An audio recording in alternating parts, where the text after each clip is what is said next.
At exactly 6:48 in the morning, a 911 call shattered the quiet calm of a seaside neighborhood in Coronado, California. The caller's voice was tight, controlled, but underneath it, something felt off. He reported a woman hanging from a balcony, not breathing, not moving. By the time responders arrived, the scene was already set, and whatever had happened hours earlier was now frozen in silence. But what they were about to find would raise a question that still hasn't been answered. Was this a suicide or something carefully made to look like one? Because the woman they found, Rebecca Zahau, was not just hanging.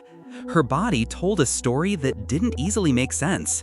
She was completely naked. Her wrists were tightly bound behind her back. Her ankles were tied together.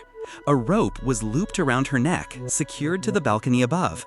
And just a few feet away, written in dark paint across a door, were words that would haunt the case from that moment forward. She saved him. Can you save her? It wasn't just what was seen that morning, it was how it looked. Controlled, deliberate, almost staged. And that was only the beginning. To understand how that moment came to exist, you have to step back just a few days earlier, when the mansion itself still felt like a place of comfort rather than a crime scene. The Spreckels mansion stood quietly along the California coast, owned by Jonah Shacknai, a successful pharmaceutical CEO. It was a place meant for privacy, far from the noise of daily life. Inside, Rebecca had been staying with Jonah, living a life that on the surface seemed stable, but beneath that surface, something had already begun to unravel. On July 11th, Jonah's 6-year-old son, Max, suffered a devastating fall inside the house. The details were never fully clear. A staircase, a sudden drop, a moment that no one could completely explain. Rebecca was the only adult present when it happened. Max was rushed to the hospital, critically injured, placed on life support. And from that moment, everything changed. The house that once felt open and calm became heavy with silence.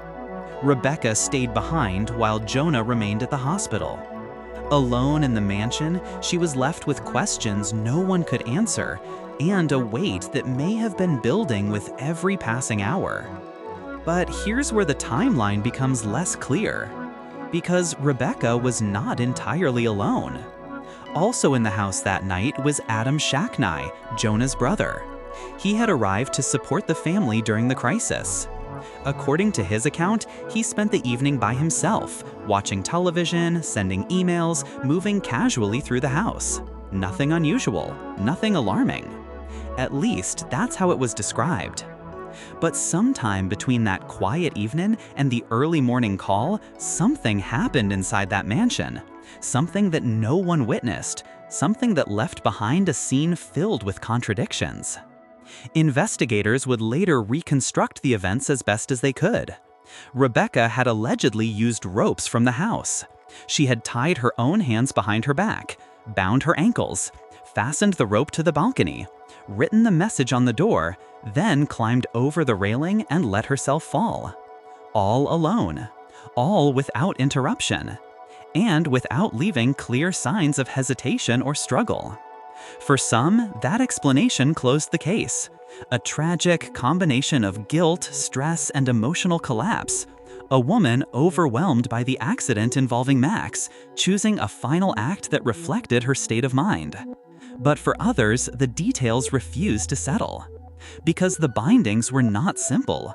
The knots were tight, complex, difficult even for someone with full use of both hands. The positioning of the rope, the lack of defensive wounds, the absence of fingerprints in key areas, all of it created a quiet tension between what was concluded and what was physically present. And then there was the message. She saved him. Can you save her? If Rebecca wrote it, who was she speaking to? Why phrase it that way? Why not something more direct, more personal? The wording felt distant, almost like an observer describing her, rather than Rebecca speaking for herself. Even the timeline carried small fractures. Adam Shacknai stated he discovered Rebecca's body that morning, but questions lingered about the hours before that discovery. Phone activity, movements inside the house, moments that could not be fully verified. nothing definitive, but enough to leave space for doubt. Still, the official ruling came quickly: suicide. The case was closed. But closure, in this case, didn't bring certainty. In the years that followed, Rebecca's family refused to accept that conclusion. They pushed back, not with emotion alone, but with analysis, re-examining the physical evidence, the knots, the angles, the feasibility of self-binding under those conditions. They argued that the scene wasn't just unusual, it was improbable.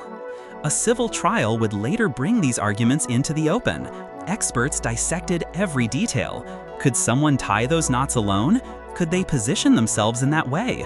Could the sequence of events truly unfold without interruption? Different experts reached different conclusions, and once again, the case split into two realities. One where everything, no matter how strange, could still be explained, and another where the explanation itself began to feel like the least convincing part. In the end, the court ruled in favor of Adam Shacknai. No legal responsibility, no criminal charge. Another form of closure, on paper. But even now, years later, the questions remain. What really happened in those silent hours inside that mansion? Why does the scene feel so deliberate, yet so incomplete? And perhaps most unsettling of all, if this was a suicide, why does so much of it resist being understood? The house still stands, overlooking the ocean as if nothing ever disturbed it. The balcony remains unchanged. The doors have been repainted. The message is gone. But the story hasn't faded.